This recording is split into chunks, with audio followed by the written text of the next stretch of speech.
Hey y'all, so we are going to be grocery shopping today at Aldi. Me and my boys are. We just dropped my daughter off at preschool. And so I used to always shop with cash whenever we were on the debt-free journey. That was very helpful in helping me learn how to stick to my grocery budget and to shop from my list and not just what I wanted.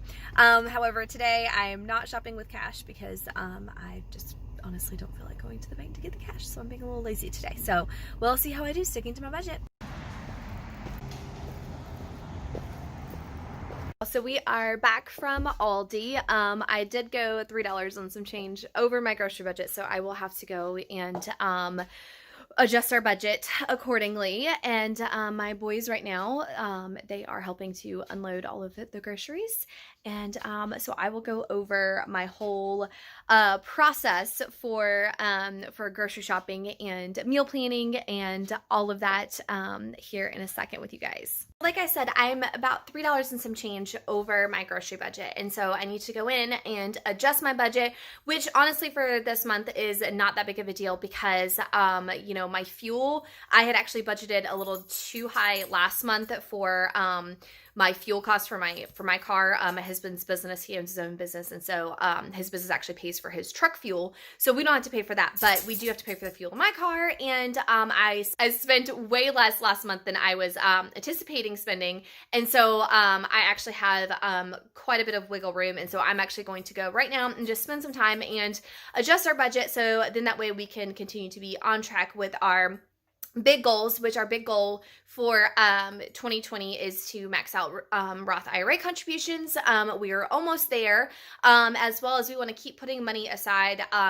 We are 100% debt free. We have a paid for home, and so because of that, we've been trying to figure out what our next sort of move is, if you will, as far as what we are going to be doing, as far as what we're going to do as far as wealth building goes. And if you are new here, my name is Jessie Fearon. I've been sharing my family's real life on a budget for several years now. I shared my family's entire debt-free journey, which took about 6 years, start to finish. So we are 100% debt-free. As I said, we have a paid-for home. Everything we have is paid for. We have no debts, no credit cards, nothing like that. So everything we have is bought and paid for. And we do have a fully funded emergency fund. We have just about a half a year's salary. We live off just my husband's income. So we are one income family, family of 5. Plus a dog, as you may have heard her shaking earlier.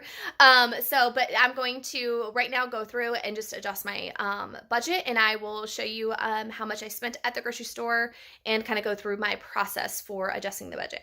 Okay, so I spent $163.81, which if I was shopping in cash, I would have only brought the $160, which was my budget, which means that I would have had to put something back in order to stay under budget, which is why I've always loved shopping in cash because of that. However, because I was shopping with my debit card, I just swiped it, and so I am $3.81 over my grocery budget. But like I said, I'm just going to adjust it very quickly, which this is my budget binder. I will include a link in the description of this video to an IGTV video on Instagram where I showed everybody what's inside this binder and how I use it and everything like that. But this is where I'm going to go in and just quickly adjust the budget. And this wallet right here, I know it looks kind of weird. I took my ID out of it, but this is the cash envelope wallet. So as you see, I have some cash, some budgeted leftover cash from our eating out budget that we have. But I have not stuffed any of my other pockets yet here, but this is a cash envelope wallet from Savvy Sense. I'll include a link in the description of this video to this cash wallet. I will tell you, this is a very well made wallet. The one that I have is the blush style.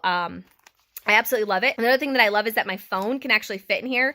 If I take this like pen out, I can put my phone in here and zip this up, and I can actually use this as a purse if I wanted to. It even has the little like wristlet thing. Oh, right there. Has a little wristlet thing that you can pull out, and so that way you can have it around your wrist if you wanted to. My process for adjusting my budget is that I go in, since I know exactly how much money my husband has that he makes every single month. I know that we have XYZ amount of money that has to be budgeted every single month and not necessarily spent, because some of that goes into savings and other things.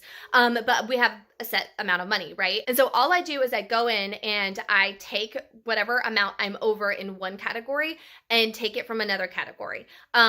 This is much easier now because of the fact that we don't have such a super strict budget anymore, because we have no debts. So we get to keep a lot of the money that my husband earns now. So it's much, much easier. If you have never created a budget before and you're kind of lost on like, oh my God, what is all this? I have a video linked in the description of this video that goes over the quickest, easiest way to start budgeting. It's basically a paycheck by paycheck budget. It makes budgeting so simple, so easy to understand, and it really does help you get into the habit and the practice of budgeting. We budget by month now. We no longer need to budget by paycheck, but that's only because we're at this financial position that we are in right now. Many years ago, we had to budget by paycheck versus budgeting by the month. All right, so we're also going to talk about meal planning. So this week we are not following a super strict meal plan because we have some food that we need to use up. And so I just kind of went through very quickly in my pantry and my my freezer and everything, and kind of said, okay, well, what are we out of? What do I need to buy? And so this week I will be doing creative cooking like every single night, with the exception of I will be making my family's favorite, which is Swedish meatballs. I have a link to my meatball recipe in the description of this that you can try out. It's very, very good. And so I will definitely be making the meatballs this week, but every other meal is going to kind of be creative, just to kind of use up some things that we have here in the house, because we want to use them up before they go bad. We don't want to just waste our money.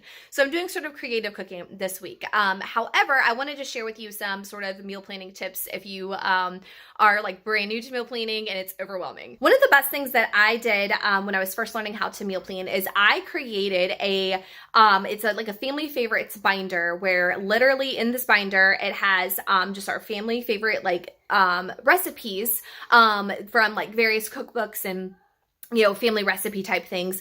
And in the front of that binder, I just have an ingredients list. So I just listed all the ingredients for all these different recipes. And next to those individual ingredients, I just have what recipes use those ingredients. And so on the nights where I'm like, I don't feel like cooking, there's nothing in the house. Like, have you ever had that? Yeah. I can go to that ingredients list and I can see very quickly, okay, well, I have this ingredient, this ingredient, this ingredient, this ingredient. Okay, and I can see quickly what recipes I can make, and they're recipes my family already loves. So it's not like we're experimenting with like a recipe my kids might not want to eat, So I would encourage you that if you are kind of in that struggle place where like, you're eating out more than maybe you want to be because you keep finding yourself feeling like there's no food in the house, or you don't know what to cook, you don't feel like cooking, set yourself up with a sort of family favorites binder, or even just, like a sheet of paper that you stick inside your pantry that has, all the different ingredients and what recipes you can make with it.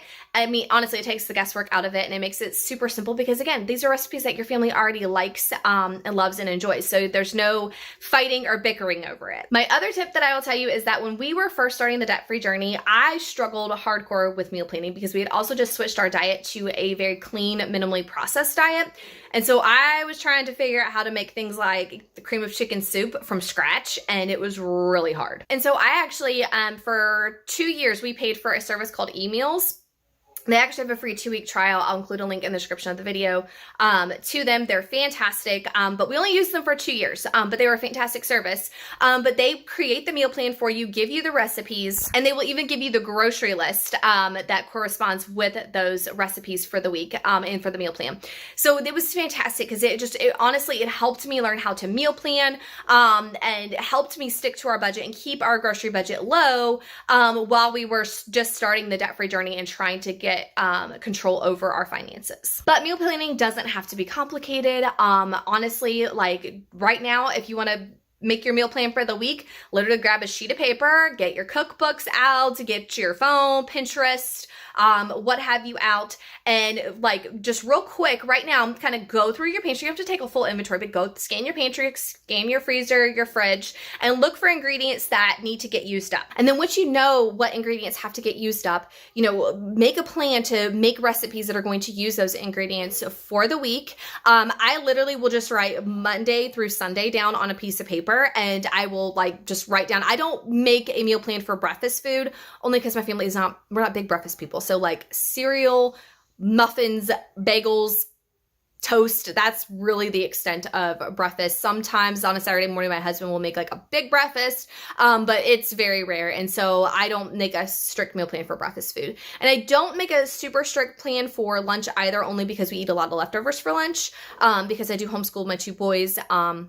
And my husband takes leftovers for lunch, and my daughter will take leftovers to her preschool as well. So we eat a lot of leftovers, but I do always make sure that there's at least like bread and sandwich meat in the house so we can at least make a sandwich. But for dinner, I do make more of a strict meal plan. I don't necessarily so even though I'm writing like Monday through Sunday down, just because I put Monday we're doing meatballs, I might not feel like making meatballs. I might decide, you know what, well, I had lasagna planned for Wednesday, we're gonna do lasagna tonight instead. So I don't necessarily follow it to a T in the sense that just because I wrote it down for Monday, that's what I'm making on Monday. So I do have flexibility within my meal plans, just because I don't want a super strict meal plan, but I do like to just have the days written down and have a dinner idea next to them, just so that way, one, I know that I'm planning for all 7 days of the week, and also as well, it's very important that you look over your calendar and pay attention to what you have going on that week, because if you have a very busy week and you're trying to plan complicated meals,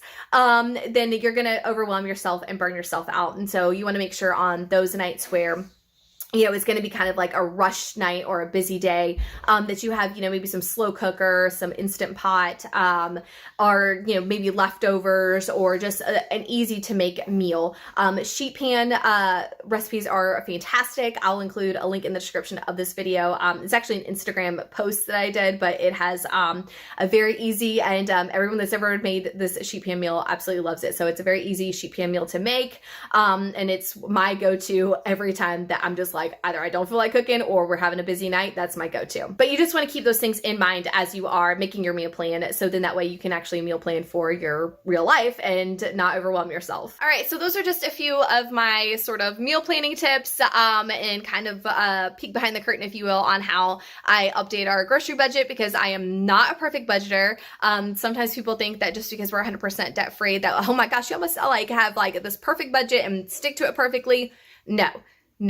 Case in point, I just didn't stick to my budget, but the discipline needs to be there that when you don't stick to your budget and you've gone over budget, that you go and you immediately adjust your budget. Without immediately adjusting your budget, like if I didn't adjust our budget right now, we would be $3.81 over budget all month long. And if I just kept not readjusting the budget every time we went over budget, we would continue to be over budget and end the month way over budget. That's what usually ends up happening whenever we don't go and immediately readjust the budget. So make sure that if you go over budget, that you adjust it immediately and take care of it immediately.